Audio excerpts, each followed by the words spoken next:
갔다 왔는데 뭔가 좋은 일이 계속 끊임없이 이어진다. 그러면 최대한 그 기운을 받아야 되니까 안 가는 게 더 낫고요. 미리 가지 않고 흐름을 끊지 않기 위해서. 명당의 길 위에서 우리가 만드는 굿라이프 TV 시그널이지. 네, 반갑습니다. 풍수에 살고 풍수에 죽는 풍생풍사입니다. 반갑습니다. 이거 뭐 정신이 없네요. 음악은 여기서 잠깐 끄도록 하겠습니다. 3, 2, 1. 네, 저 하나 이거 고치려고 했는데 이 전화번호 있죠, 전화번호. 이 전화번호 이제 이거 없앴습니다. 이거 전화번호 제가 그저께 이거 없앴거든요. 이쪽으로 전화하시면 안 됩니다. 이전에 국세청이 쓰던 전화번호였던가 봐요. 이게 개설하고 나서부터 계속 그냥 근로장려금 신청하려고 전화하는데 이렇게 자꾸 잘못된 전화가 너무 많이 왔는 거라. 평상시에는 너무 많이 오고 5월 1일부터는 소득세 신고하려고 전화했다. 이게 하루에 한 새벽 5시부터 40통 이상씩 오는 거라. 이게 전화가. 요 번호는 제가 다른 번호로 바꿀 겁니다. 이쪽으로 전화하시면 안 된다는 거. 없는 전화로 놓을 거니까 이제 해봐야 소용없습니다. 조만간 쌤께서 방송에서 말씀해 주신 호텔 가서 커피 마시고 오려고요. 개운 탄력 보고 시간과 방향 맞춰서 가면 더 좋겠죠. 당연히 시간 방향 맞춰서 가시면 곱하기 2가 되겠죠. 곱하기 2. 개운 여행지는 방향만 맞으면 갔던 것도 또 가도 됩니다. 꼭 기운 명당이어야 하는지요? 아니어도 되는데 아니면 개운 여행의 효과가 있고, 만약에 기운 명당일 것 같으면 개운 여행의 효과 플러스 기운까지 받고 오는 거니까 일석이삼조가 되겠죠. 그러니까 기왕이면은 기운 명당에 가시라고 하는 거죠.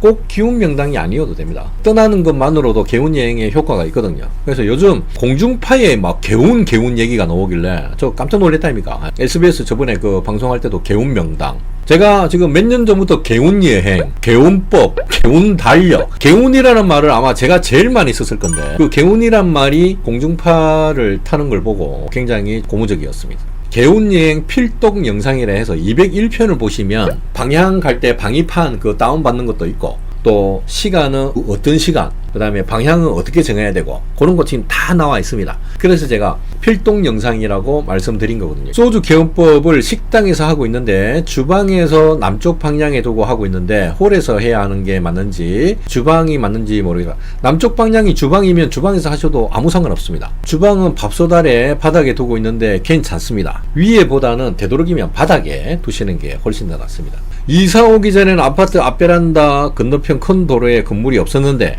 재개발로 아파트가 지어졌습니다. 아직 입주 전인데 재개발된 아파트 창으로 해가 지는 4시 이후부터 햇볕이 창으로 반사되어 저희 집 거실 전체가 혼한데 안 좋은가요? 참고로 저희 집은 남동입니다. 저는 밝아서 좋긴 한데 풍수로서는 어떤지 궁금합니다. 이게 양광살이라 그러네요. 양광살. 그 유리창에 반사되는 살. 그것도 살이 일종의 살이거든요. 살. 반사되는데 우리 집에서 볼 때 기가 막히게 각도가 맞아가지고 막 눈이 부실 정도로 번쩍번쩍 빛난다. 그것도 일종의 살로 돌아옵니다. 사실은 좋은 게 아니죠. 그것 때문에 자꾸 신경을 쓰고 있다든가 그것 때문에 자꾸 스트레스를 받고 하고 있으면 일종의 살로 작용을 할 수 있기 때문에 그거를 가리기 위해서는 반만 커튼을 친다든지 반만 뭐 블라인드를 내려서 막는다든지 그렇게 하셔야 될 것 같습니다. 눈이 부시고 너무 자꾸 신경 쓰인다 그러면 그게 살입니다. 반사되는데 나는 이 정도는 뭐 우리 집이 훤하게 비쳐서 오히려 더 낫다, 그거는 같은 현상이지만 그거는 살로 작용이 안 되는 거거든요. 내가 어떻게 느끼느냐에 따라서 살로 작용이 되고 뭐 그냥 아무렇지 않게 넘어갈 수도 있고 그런 거죠. 개운 여행을 일주일에 한 번 가도 되는지, 갈 수 있으면 일주일에 한 번 가셔도 되는데 제가 볼 때는 너무 빈번한 것 같고 한 달에 한 2번 정도, 보름에 한 번 정도가 가장 적당할 것 같습니다. 그런데 보름 동안 갔다 왔는데 한 3일 안에 일주일 안에 아무 일도 없었다 그러면 굳이 일주일을 더 기다릴 필요 없이 그 다음 주에 그냥 바로 가시면 되고, 갔다 왔는데 뭔가 좋은 일이 계속 끊임없이 이어진다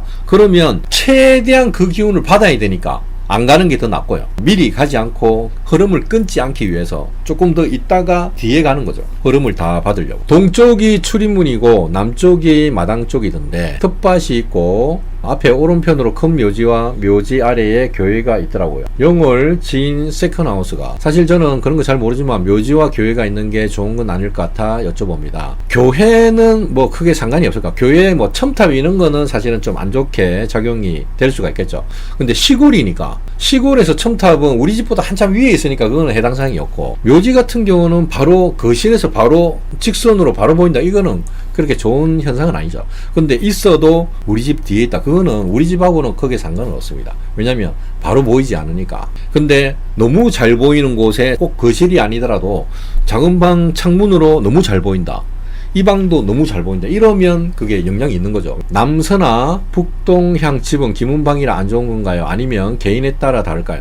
기문방은 어느 집이든지 다 있습니다. 주로 거실인 남서향들은 거실하고 주방하고 기문방에 다 걸리죠. 걸린다는 거는 기문방에 문이나 창문이 있으면 이제 안 좋다는 건데, 거기에는 이제 비방이 있는 거죠. 관엽식물 놔두시면 되고, 모든 집에는 기문방이 다 있죠. 근데 거실 남동 같은 경우는 기문방하고 우리 집하고 교집합이 콘크리트 벽이다 아닙니까? 그러니까 기문방하고는 크게 상관이 없다, 크게 신경 안 써도 된다. 그 다음에 거실 남향도 기문방에 걸립니다. 그러니까 모든 집에 기문방은 다 있는데 그 중에서도 남동향은 기문방이라는 데에 출입문이나 문이 있을 때 이제 특별히 안 좋다고 하는 거기 때문에, 거실 남동형 기문방하고는 아무 상관없고, 남향하고 남서향 거실이 기문방하고 상관이 있는데, 그렇다 하더라도 관엽식물을 앞에 베란다에 두시면 크게 상관이 없다. 병원에 입원해야 할 경우 동관이면 동쪽인데 대장군 방향 이런 거랑은 상관없나요? 대장군 방향은 이제 제 영상 많이 안 보신 것 같은데, 대장군 방향은 모든 사람에 다 해당되는 거고요. 예. 근데 그것보다 더 정확한 게 구성 방향이라고 제가 했다. 구성법으로 해가지고 올해 오황살방, 그 다음에 오황살방의 반대 앙금살방, 요게 대장군보다 더 안 좋다, 그렇게 했다 아닙니까? 그래서 26년 대장군방은 남쪽이고 그 반대편이 북쪽이 앙금살방이죠. 요렇게 따지는 게 그냥 대장군방 무슨 띠 대장군방 안 좋다, 이것보다 훨씬 더 정확하니까 제 채널에서는 대장군방 이런 거, 삼살방 이런 거는 굳이 안 따지셔도 됩니다. 개운여행을 매일 가는 건 안 좋은가요? 여행을 매일 가실 수가 있습니까? 너무 자주 가는 거죠. 이 갔다 오고 나서 효과를 받으려면 그 작용이 생기게끔 조금 시간 텀을 둬야 되는 거죠.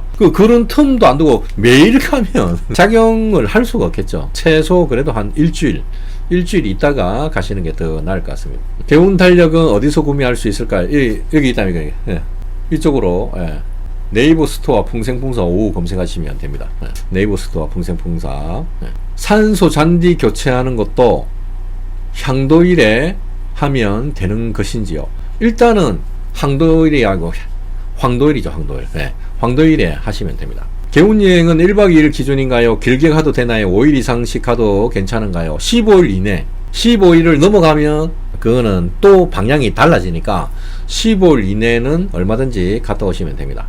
만약 대규모 상가에서 점포 현관 방향은 좋은데 상가 주출입구 방향이 좋지 않은 경우도 있을 수 있지 않습니까? 그럴 경우에는 점포 현관 방향이 좋으니 그냥 들어가면 될까요? 상가 주출입구 방향은 상관없는 건지 궁금합니다. 이분은 풍수 공부하시는 분이고, 총론과 강론의 개념이라고 생각하시면 됩니다. 상가 안에 점포는 강론이고 상가의 출입문은 총론이죠. 총론. 내가 상가의 건물주가 아닐 바에야 상가 출입문은 생각 안 하셔도 되고, 그 상가 안에 점포 주인이다 그러면 그 점포만 생각하시면 됩니다. 점포. 그런데 건물에 따라 다르죠. 예를 들어 무슨 뭐 연수원, 뭐 종합병원처럼 건물 안에 그냥 건물주나 안에서 생활하는 사람이 일체가 되었을 때, 그런 경우는 주 출입구를 놓고 기룡을 판단을 해야 되겠죠. 아파트 동 출입구가 있고 우리 집 현관문 출입구가 있는데 방향이 만약에 다를 경우 이 어떻게 적용을 해야 되냐? 아파트 전체 몇 동 주인이 아닌 이상은 우리 집 현관문만 따지시면 된다. 그런데 내가 그 건물의 건물주다. 건물주고 나는 꼭대기에서 생활하고 나머지는 전부 다 임대를 두고 있다. 1층은 어차피 2층하고 출입문이 다르니까 전체를 임대를 두고 있다. 그러면 그러니까 내가 건물주 입장에서는 주 출입문이 훨씬 더 중요하죠. 근데 내가 그 건물에 임대업자다. 그 안에 들어가서 내가 거기서 생활을 하는 사람이다. 그러면 내가 있는 곳의 방향만 생각하시면 되는 거죠.